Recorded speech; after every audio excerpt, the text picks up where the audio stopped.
Comment avoir de l'énergie sur un site isolé?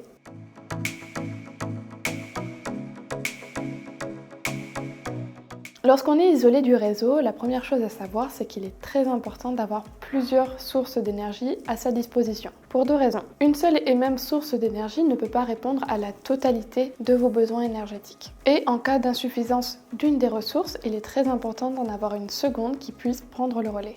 Lorsque vous êtes autonome, il est très important de savoir que vous ne disposez pas d'énergie comme si vous étiez raccordé au réseau. Ce n'est pas illimité. Donc, votre besoin en énergie doit être maîtrisé. Vous devrez sans doute revoir votre consommation à la baisse en changeant quelque peu vos habitudes. Prenons le cas d'une installation solaire autonome. Les panneaux solaires permettent de recharger vos batteries qui représentent donc votre réserve d'énergie. Vous êtes autonome si vos panneaux produisent suffisamment d'énergie pour compenser la décharge de votre batterie sur la journée. Vous êtes donc limité à ce que vos panneaux et vos batteries peuvent fournir. Mais le soleil est une énergie intermittente et il se peut que parfois il ne suffise pas. Par exemple, s'il y a plusieurs jours de mauvais temps, dans ce cas-là, les panneaux ne produisent pas suffisamment pour recharger vos batteries. C'est pourquoi il vous faut soit une seconde source d'énergie renouvelable comme l'éolien, soit un générateur de secours comme un groupe électrogène ou une batterie nomade. Ce discours est valable pour n'importe quelle source d'énergie renouvelable, hydraulique, éolien, solaire. Elles vont toutes dépendre de facteurs météorologiques qui peuvent limiter votre production. D'où la solution d'un générateur de secours, certes pas très écologique, mais utile quand vos réserves diminuent. De plus, comme je l'ai dit précédemment, vous ne pourrez pas alimenter tout avec un seul type d'énergie, comme l'électricité. Il faudra donc mettre en place ce qu'on appelle le mix énergétique et faire appel à différents types d'énergie, par exemple le gaz ou le bois. Étant donné que votre production est limitée, il faut éviter tout ce qui est appareil énergivore, comme les appareils avec des résistances électriques, fours, chauffe-eau, radiateurs. Ils sont très énergivores et ils demandent un nombre de panneaux considérable.